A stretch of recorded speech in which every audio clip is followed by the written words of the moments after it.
I'm extremely concerned that the IRS has been just a little too focused on following political directions of the Biden administration instead of fulfilling its congressionally mandated duties. The continued delay of the 1099-K threshold, an announcement of a new threshold, is an illegal overreach that is not found anywhere in law.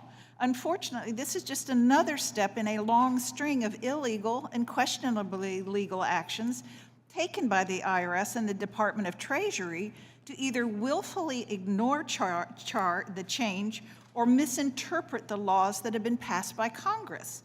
Why was the IRS unable to implement the $600 1099-K threshold passed in the American Rescue Act? I'm really glad I have an opportunity to respond to this question, Congresswoman. I believe the IRS commissioner has the authority to implement laws in a manner that ensures taxpayer rights. This means that at times, implementation is delayed or ramped up over time in order to make sure that we're achieving that balance, that we're implementing the law that was enacted by Congress, but also abiding by another responsibility we have under the law, and that is to protect taxpayer rights. In this situation, this outcome of delay or ramped implementation was strongly recommended by a diverse set of stakeholders across tax industry, commercial industry.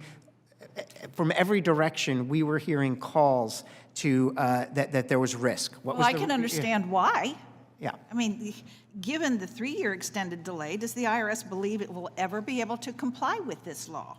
We're working with stakeholders on a path that will get it done, and in particular, that's why we are intending to begin implementation next year. Again, the focus that I have and we have at the IRS is how do we do this in the best interest of taxpayers? We don't want taxpayers overpaying their taxes. We don't want them confused. We don't want them bombarded with forms and paper they shouldn't be receiving.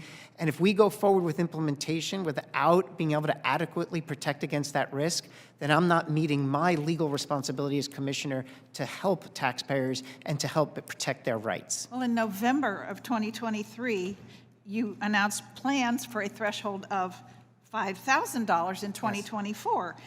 Who specifically made that decision to set this new threshold?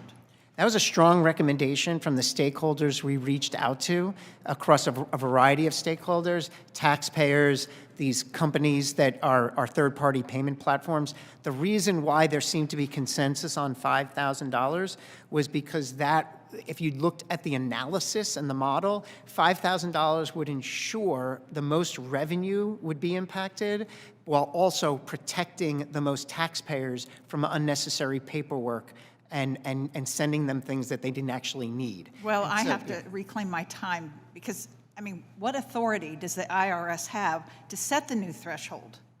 The authority. So we have an authority under the code to administer laws consistent with taxpayer rights. And so this happens from time to time. Wow. Our goal and our objective is to implement the laws on day one. Yes, there are many. We write the laws. Yes, Congress writes the laws. But you don't. There are a variety of examples throughout history where the IRS, in order to protect taxpayers from undue burden or from potentially being overtaxed, where we have either delayed implementation or ramped implementation. This is not the first time, and I'm not the first commissioner that has confronted this tension. But they're still illegal. Your actions are still illegal.